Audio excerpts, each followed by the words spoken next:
Ravi colours இன்றைய trending பெண்களுக்கான exclusive கலெக்ஷனுடன் kurtis, palazzo pant, Patiala pant, துப்பட்டாக்கள், ஷேப்வேர்கள், நைட்டிகள், பிராண்டட் உள்ளாடைகளும் கிடைக்கும். ரவி கலர்ஸ், நேரு வீதி, ராஜா தியேட்டர் சிக்னல் அருகில், புதுச்சேரி. வணக்கம். முக்கிய செய்திகள். புதுச்சேரி பெரிய மார்க்கெட்டில் ஆபத்தான கட்டிடம் இடித்து அகற்றம், விரைவில் புதிய கடைகள் கட்டி தரப்படும் எனவும் உறுதி.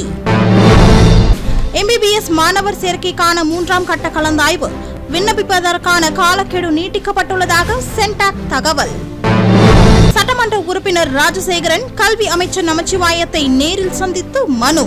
காரைக்காலில் உள்ள அரசு பள்ளிகளில் காலியாக உள்ள துணை முதல்வர் பதவிகளை நிரப்ப வலியுறுத்தல்.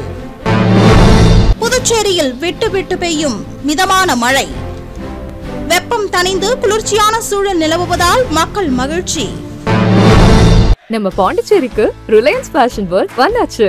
குவாலிட்டியான பிராண்டட் ஆடைகள் கம்மியான விலையில. எங்க தெரியுமா? அண்ணா சாலை ரத்னா தியேட்டர் பக்கத்துல இருக்க நம்ம ரிலையன்ஸ் ஃபேஷன் வேர்ல்ட் தான். இங்க கலெக்ஷன்ஸ் எல்லாமே ட்ரெண்டுக்கு ஏத்த மாதிரி இருக்கு. இப்போ தீபாவளி மற்றும் ஓபனிங் ஆஃபரா 1999 ரூபாய்க்கு மேல பர்ச்சேஸ் பண்ற அனைவருக்கும் Cello brand dinner set, John Players duffle bag மற்றும் அமெரிக்கன் டூரிஸ்டர் ட்ராலி பேக் போன்ற பரிசுகளும் இருக்கு. Reliance Fashion World, number 460, Anna சாலை, ரத்னா தியேட்டர் அருகில், புதுச்சேரி.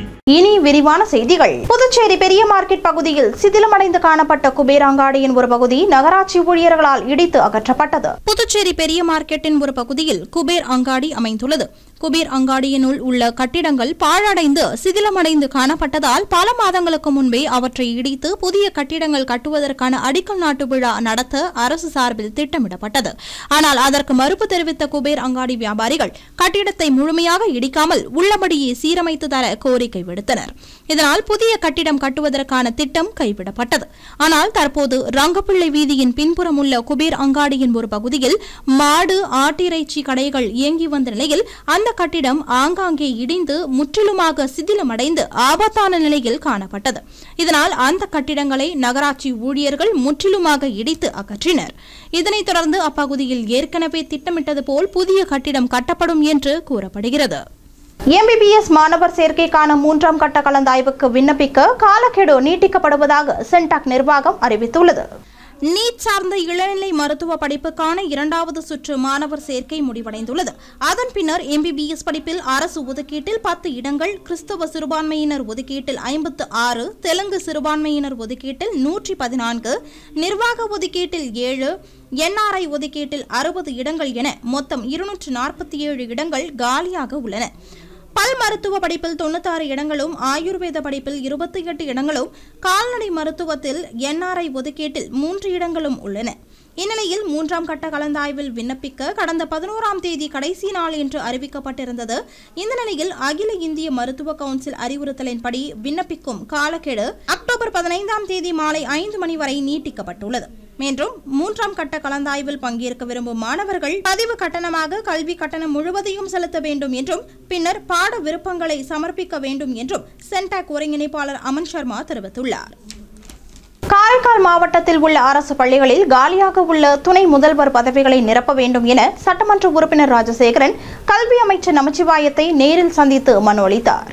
காரைக்கால் மாவட்டத்தில் உள்ள திருநள்ளாறு தலைவர் சண்முகம் அரசு மேல்நிலைப் பள்ளி, அம்பகரத்தூரில் உள்ள திருவள்ளுவர் அரசு மேல்நிலைப் பள்ளி மற்றும் நிரவி பகுதியில் அமைந்துள்ள அரசு மேல்நிலைப் பள்ளி உள்ளிட்ட பள்ளியில் கடந்த பல மாதங்களாக துணை முதல்வர் மற்றும் முதல்வர் பதவிகள் நிரப்பப்படாமல் உள்ளது. இதனால் மாணவர்கள் மீது சரியான கண்காணிப்பை மேற்கொள்ள முடியாத நிலை உள்ளது. இது பெற்றோர்களுக்கும் மிகுந்த கவலையையும் மன உளைச்சலையும் ஏற்படுத்தியுள்ளது. இது தொடர்பாக கல்வித்துறை அதிகாரிகளுக்கு பெற்றோர்கள் பலமுறை கோரிக்கை விடுத்தும் இதுவரை அந்த பணியிடங்கள் நிரப்பப்படவில்லை என்று கூறப்படுகிறது. இந்நிலையில் சட்டமன்ற உறுப்பினர் GNS ராஜசேகரன் கல்வி அமைச்சர் நமச்சிவாயத்தை நேரில் சந்தித்து உடனடியாக காலியாக உள்ள பள்ளி துணை முதல்வர் பதவிகளை நிரப்பிட கோரி மனு ஒன்றை அளித்தார். மேலும் காரைக்கால் பகுதிகளில் உள்ள பள்ளிகளில் பல ஆண்டுகளாக துணை முதல்வராக பணியாற்றி வருபவர்களுக்கு முதல்வராக பணி உயர்வு வழங்கப்படாமலும் உள்ளதாகவும் அவர்களுக்கான பணி உயர்வை உடனடியாக வழங்க ஆவண செய்யுமாறும் அமைச்சரை சட்டமன்ற உறுப்பினர் கேட்டுக் கொண்டார்.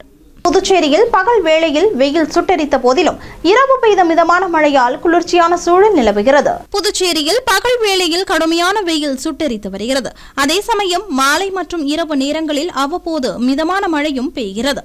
இந்நிலையில் அக்டோபர் 12ஆம் தேதி வரை பகல் முழுவதும் கடுமையான வெயிலும் இரவில் மழையும் பெய்த நிலையில் அக்டோபர் 13ஆம் தேதி பகலில் சில நேரம் வெயிலும் சில சமயங்களில் மேகமூட்டத்துடனும் காணப்பட்டு லேசான மழையும் பெய்தது. அதனைத் தொடர்ந்து புதுச்சேரி நகரம் மற்றும் கிராமப்புறங்களில் இரவு மிதமான மழை பெய்தது. இதனைத் தொடர்ந்து அக்டோபர் 14ஆம் தேதி காலை முதலே வானம் மேகமூட்டத்துடன் காணப்பட்டு வருகிறது. இதனிடையே லேசான சாரல் மழையும் பெய்ததால் வெப்பம் தணிந்து குளிர்ச்சியான சூழல் நிலவியது. நண்பன் என கூறி புதுச்சேரியை சேர்ந்தவரிடம் பண மோசடியில் ஈடுபட்ட கும்பலை சைபர் கிரைம் காவல்துறையினர் தேடி வருகின்றனர். காலாப்பட்டு பகுதியை சேர்ந்தவரின் செல்போன் எண்ணுக்கு ஒரு குறுந்தகவல் ஒன்று வந்துள்ளது.